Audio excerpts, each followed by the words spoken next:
Salut à tous et salut à toutes les amis, c'est Vizy Comics Co. Aujourd'hui on va parler de la nouvelle collection de chez Marvel qui est sortie chez Carrefour. C'est la quatrième édition que moi je la fais et ça fait 5 fois en tout je pense que ça sort. C'est des éditions souples, pas chères, on a eu... c'est des éditions qui sont là-bas dans le coin. Euh, Souvent on a avec le Star Wars, on a les Star Wars qui sont ici, mais là ça va être la collection Marvel. Donc on va recevoir encore 10 titres. Il y a eu une petite augmentation de prix, il y a eu 1 € de prix d'augmentation de tarif. Donc à la place d'avoir les 10 titres à 30 euros, on les aura à 40 euros.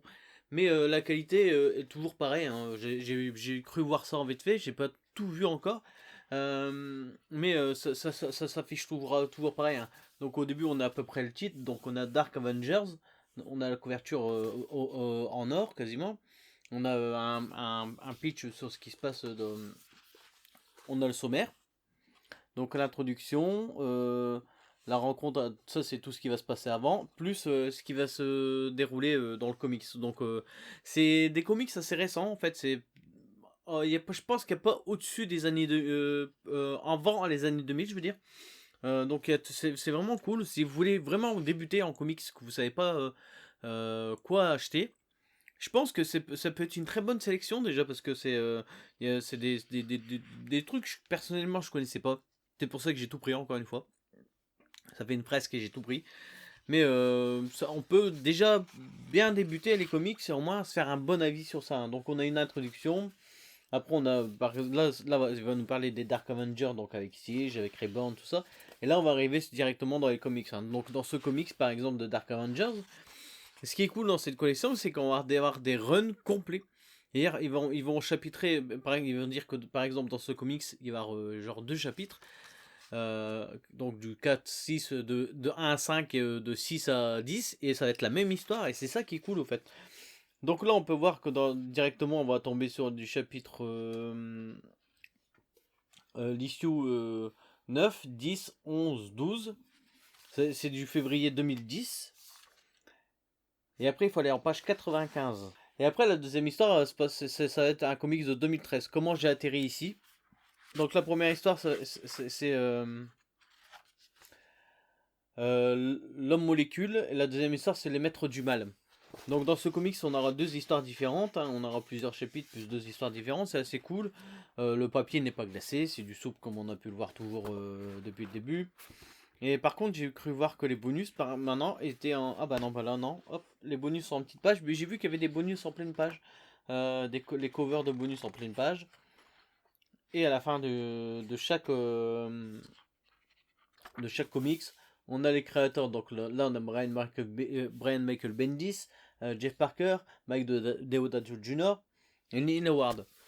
Et ça, on va l'avoir sur tous les comics. C'est ça qui est cool, parce que, en fait, même si on ne s'y connaît pas, au moins, si on sait qu'on a aimé ce comics, par exemple, on va savoir qui l'a dessiné, qui l'a écrit, tout ça. C'est vachement bien édité, en fait. C'est pas, je trouve, pour une petite collection. C'est une collection qui est 3,99 €, mais qui va repasser à 10 € dans quelques mois. Donc, si vous voulez, ça vous intéresse, n'achetez pas plus cher que 3,99 €. Et faites le coup de l'acheter tout de suite. Donc dans tous les comics ça va être pareil, hein. L'introduction à la rencontre, donc après c'est directement ils vont nous donner à peu près ce qui va se passer, ce qui s'est passé avant pour pouvoir mettre un pied dans l'histoire tout de suite. Et après on va arriver sur le comics de base. Donc dans celui-là on a 2 comics, Futur perdu et à partir de la page 7 et à partir de la page 148 on aura L'homme tombé du ciel. Donc on va regarder page 7 directement. Donc ici c'est la nuit où la gelée en enfer, issue 0, union parfaite, issue 1, personne n'est le plus rapide que la mort, issue 2, trop de monde en cuisine, issue 3, retour de bâton, issue 4, la mission de Baglaya, issue 5, clandestin, issue 6, et après j'avais dit 148 hein, si je me rappelle bien. Et à la page 148 on va retrouver l'issue 9, 10, 11, 12. Donc ça va être quasiment la même histoire, il manquera un issue dans la continuité. Mais c'est peut-être un spin-off qu'ils ont mis entre deux. Et vous pouvez voir qu'à la fin, hop, là c'est des covers pleine page. Des bonus en cover pleine page. C'est vachement cool quand même. Donc là on peut voir qu'il y a Grégory Dugan, Ryan Stegman et Pepe Larraz. dessin et scénariste. Donc le troisième tome, ça va nous parler des Inhumains, et ça c'est un tome complet qui va être complètement sur les Inhumains. Donc ça c'est, si vous ne connaissez pas les Inhumains, que vous voulez découvrir les Inhumains, je vous conseille parce que tout le tome va se tourner en deux chapitres, mais c'est comme le tome d'avant, en 3 chapitres, mais comme le tome d'avant, ça va être un tome complet spécial Inhumain. Donc là on est l'issue 0 de 2015, de juin 2015, et après la fin des temps. Et après, compréhension temporelle de l'issue 1 à 4 de 2015, donc de décembre à mars. Là, en page 112, la quête du room, donc c'est l'issue de 5 à 6, de 5 à 7. Et 175, 8, 9. Donc au final, on a une grosse histoire là, on va sur plusieurs chapitres, peut-être sur plusieurs histoires, tout ça. C'est vraiment pas mal si on veut vraiment découvrir les persos. Personnellement, les humains, j'en ai jamais lu. J'ai un comics dans la collection Hachette que j'ai eu à l'époque. À la fin, il y a aussi des bonus pleine page. Je vous ai pas fait. Je l'ai vu moi, mais je vous l'ai pas fait voir. Il y a des même très jolies covers. Cette cover là, par exemple, je la trouve très belle. Et dans cette histoire, on va retrouver Charles Soule, Steve McNiven, Brandon Peterson et Kev Walker. Là, on va accélérer un peu la vidéo, hein. Je ne vais pas tout vous faire voir non plus, on va revenir plus sur les trucs comme ça, mais c'est une collection que moi, souvent, toutes les années, que je conseille parce que c'est pas cher. Si on veut débuter en comics, c'est pas cher, ça s'offre facilement. On n'a pas à se prendre la tête, on sait quoi lire tout de suite parce que quand on débute, on sait pas du tout quoi lire.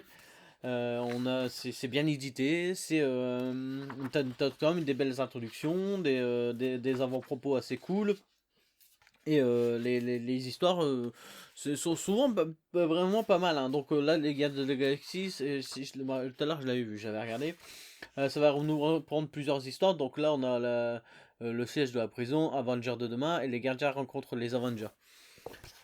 Pareil, t'as plusieurs styles de dessin, c'est cool, c'est vraiment beau, hein. Franchement, c'est une belle idée. Moi, je trouve que c'est vraiment des dessins assez jolis quand même, hein. C'est pas qualitatif, mais on paye ça 4 euros, hein.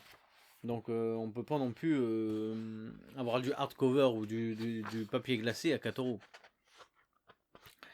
Et dans les créateurs, on aura Adam Nett et Andy Lanning, Brad Walker, Brian Michael Bendis et Stéphane Roux. Déjà, ça fait déjà 2 trucs avec Bendis. Bendis, ça va, c'est souvent assez cool. Ce que j'ai pu dire de Bendis, c'est souvent des trucs assez cool. Donc, on a Secret Avenger, par exemple. Moi, j'ai jamais lu de Avenger ni de Secret Avenger. Là, on va se retrouver sur 2 histoires complètes. Empire en danger, et le train ne s'arrête pas. Donc en page 7 et en page 140, ça se trouve c'est la même histoire, ça va être une suite directement. Vous pouvez voir que les dessins sont vachement différents quand même de ce qu'on peut voir d'habitude, mais c'est pas vieux en fait, ça c'est 2000, c'est pas plus vieux que 2000, hein. Donc je vais vous dire ça tout de suite de quelle année c'est. C'est de 2014. Donc et la deuxième histoire, je sais plus c'était en quelle page, 140. 140, donc là c'est issue 6 de 2014. Et là ça va de l'issue 4, 5, 1, 2. Ouais, non, mais c'est bon, c'est la suite. En fait, c'est une suite directe encore une fois. Donc c'est des collections quasiment complètes qui vont nous sortir à chaque fois comme ça. C'est vraiment pas mal. Cette cover, je l'aime beaucoup, cette cover. Ce perso là, c'est Deforms. J'aime bien cette cover. Secret Warrior, donc je connais pas non plus, donc j'ai pris, on verra bien. Si vous voulez des reviews sur ces comics là, c'est vrai que je les dis pas tous mes comics dans ces éditions. Peut-être un jour je les ferai gagner ou je les donnerai ou je sais pas, parce que je sais pas si je vais tout garder parce que je commence à plus avoir beaucoup de place. Mais ça fait toujours plaisir de choper du comics à pas trop cher, tout ça. Et surtout sur des trucs que je connais pas du tout. Donc au final, ça peut tout arranger tout le monde, hein. Donc là, on a un comic sur Secret Warrior, donc rebâtir le monde, sinistre machination, l'empire en friche de 2014. Donc ça suit pas du tout. Par contre, les dessins sont vachement différents. Ça, c'est une toute petite histoire qui fait quelques pages seulement. J'avais vu ça tout à l'heure. Matthew Rosenberg, Javier Garon et Will Robson.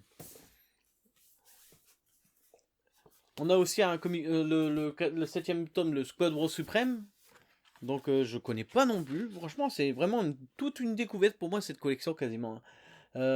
Qui veut la fin qui veut la fin veut les moyens et trouver Namor. Ça, si je me rappelle bien, c'est un comics complet. Donc 1 à 5, on a toujours un qui fait un scénario Jim Robertson, ça fait 2 fois qu'on le voit. Leonard Kirk en dessin, on a les encreurs, on a tout ça, c'est vraiment pas mal fait, hein. Là, on peut voir qu'il y a Spider-Man, tout ça, c'est quand même cool. Donc là, c'est 1 à 5 et 115 pour voir si c'est une suite complète, comme ça, vous savez si vous pouvez le choper directement pour lire une histoire complète. 1 à 5 et 10 à 15, donc on a un trou entre deux. Après, c'est peut-être des histoires annexes, hein, qui font pas partie de la même truc. Avril, mai, juin, juillet, août, septembre, octobre. Voilà, donc en fait, c'est quasiment la même. En fait, il nous manque 5 issues entre deux. Mais c'est la même période, on va dire, hein. Et Thunderbolt, en tome 8. Donc on voit qu'il y a du Captain, il y en a mort, sûrement la sorcière rouge, je sais pas, j'ai jamais lu non plus de Thunderbolt. C'est vrai que j'ai une grosse lacune en comics, hein. Je lis beaucoup d'indépendants. Maintenant, je me suis intéressé beaucoup plus à de l'indépendant, mais c'est vrai que des petites collections comme ça, c'est vraiment cool. Et en fait, ça, je vois que c'est Thunderbolt, mais c'est Fair Itself. Fair Itself et la grande évasion. Donc, normalement, c'est Fair Itself, je le connaissais sous cette cover-là. Donc là, on a 158, 159, 159, 160, 161, 162. Donc ça fait beaucoup de. Je pense que c'est un comics complet, ça en plus. 111. Je vais pas vous mentir, je vais regarder.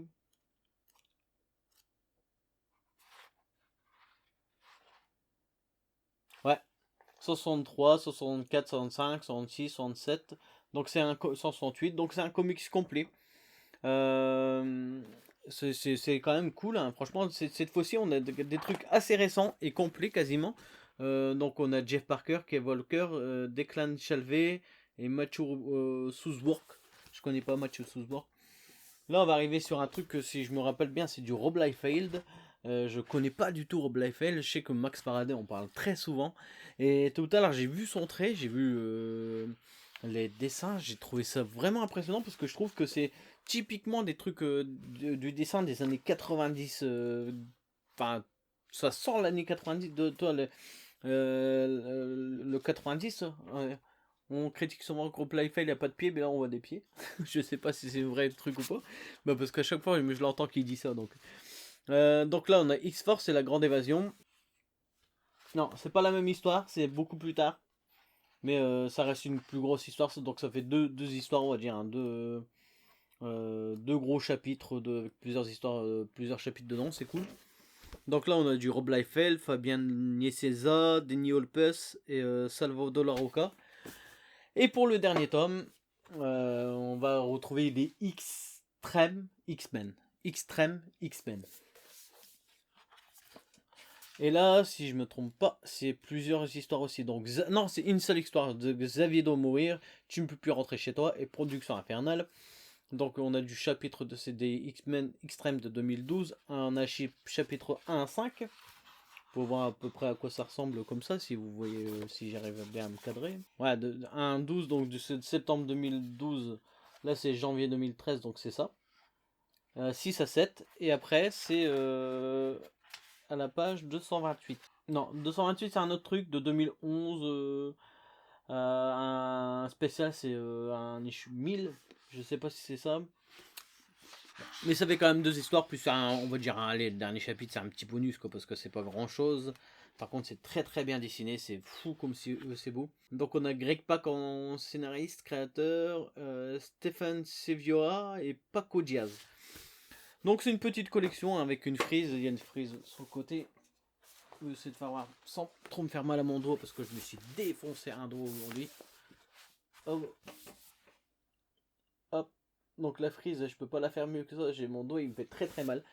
Ça se retrouve dans tous vos carrefours, donc dans tous les carrefours, c'est 4 euros. Donc ça fait 4 euros, ça fait quasiment, enfin ça fait 40 euros les 10. Si vous voulez vraiment découvrir le comics, c'est déjà une belle porte d'entrée. Moi je me rappelle que les premiers que j'avais chopés comme ça, je les avais tous lus, j'avais plus ou moins apprécié quasiment tout. Le X-Men, je me rappelle qu'il était pas terrible, et ça peut arriver parce qu'après ça dépend aussi la vie de chacun, quoi. Mais à 4 euros, ça se refuse pas, même si c'est du soupe, c'est pour faire découvrir tout ça, ça peut rester vraiment très cool.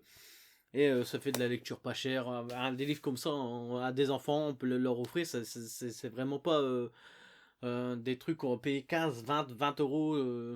C'est beaucoup plus pratique de donner ça à un enfant que donner des BD comme ça, je trouve personnellement. Après, vous faites ce que vous voulez. Mais pour rentrer dans le comics, pour se faire une petite idée, je pense que ça peut être très très bien déjà. C'était Vizy Comics Co cette fois-ci sur la nouvelle collection. Donc, je vous dis à très bientôt. Surtout amusez-vous bien sur toute nouvelle lecture en cours.